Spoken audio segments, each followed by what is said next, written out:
स्वामी नेमकं हे काय आहे? हे 4 खा म्हणजे 4 युगाचं प्रतीक आहे. हे सतयुग, हे त्रेतायुग, द्वापर युग आणि कलियुग.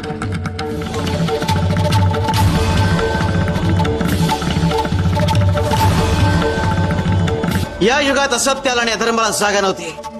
हे युग धर्माच्या प्रकाशाने उजळून निघालं होतं.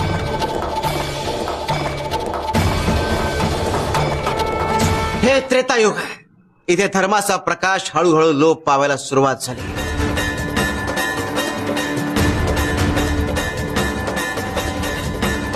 हे द्वापार युग, इथे धर्माचा राज सुरू झाला.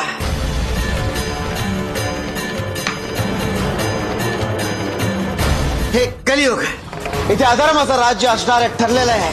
कली ब्रह्मांडात वास करतो. कली जिथे जिथे जातो तिथे तिथे स्वतः प्रभाव टाकतो.